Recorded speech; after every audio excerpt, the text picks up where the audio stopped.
ইরানকে কেন্দ্র করে সাম্প্রতিক সংঘাত ক্রমেই জটিল আকার নিচ্ছে।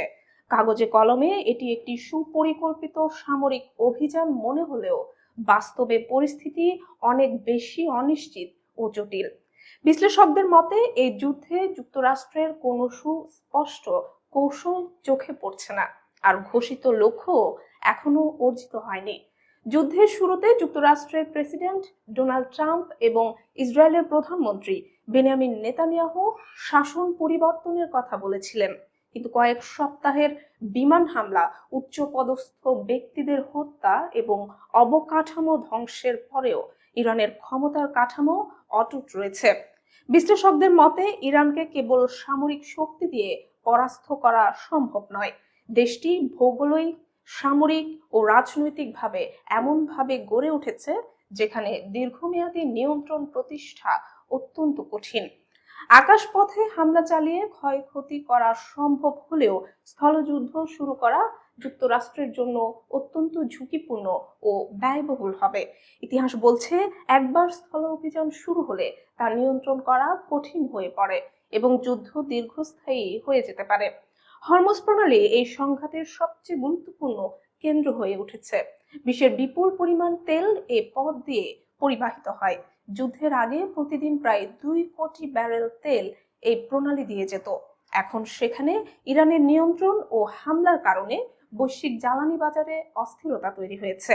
যুক্তরাষ্ট্র যদি এই প্রণালীর নিয়ন্ত্রণ নিতে চায়, তবে ইরানের দ্বীপপুঞ্জ বা দক্ষিণ উপকূলে হামলা চালাতে হতে পারে, কিন্তু প্রতিটি পথেই রয়েছে বড় ধরনের ঝুঁকি।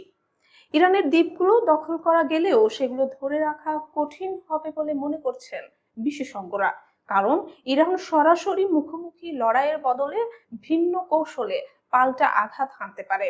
অন্যদিকে ইরানের দীর্ঘ দক্ষিণ উপকূল এবং বিস্তৃত ভূখণ্ড আক্রমণকারীদের জন্য বড় চ্যালেঞ্জ।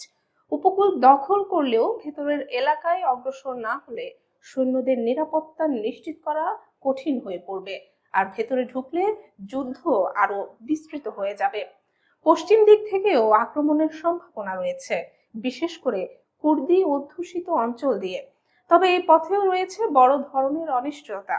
স্থানীয় বাহিনীকে ব্যবহার করলেও দীর্ঘমেয়াদের সফলতা পাওয়া কঠিন বলে মনে করছেন বিশ্লেষকেরা। প্রশ্ন উঠছে, যুক্তরাষ্ট্র আসলে কি চায়? যদি লক্ষ্য হয় শাসন পরিবর্তন, তবে তা এখনো সম্ভব হয়নি। আর যদি লক্ষ্য হয় চাপ সৃষ্টি করে আলোচনায় বসানো, সেখানেও তেমন কোনো দৃশ্যমান অগ্রগতি নেই, বরং ইরানের অবস্থান আরো কঠোর হয়েছে। ইতিহাস বলছে, ইরান নিজের ভূখণ্ড দখলে থাকলে কখনোই সহজে আলোচনায় বসে না। অতীতের যুদ্ধেও দেখা গেছে তারা দীর্ঘমেয়াদে প্রতিরোধ চালিয়ে যেতে সক্ষম। বিশেষজ্ঞদের মতে বর্তমান পরিস্থিতিতে যুক্তরাষ্ট্রের কৌশল স্পষ্ট নয়। পুরো পরিকল্পনা অনেকটাই এমন একটি ধারণার উপর দাঁড়িয়ে আছে যে ইরানের জনগণ নিজেরাই সরকারের বিরুদ্ধে উঠে দাঁড়াবে, কিন্তু বাস্তবতা বলছে এটি কোনো সুসংগঠিত সামরিক কৌশল নয়, বরং একটি অনিশ্চিত প্রত্যাশা মাত্র।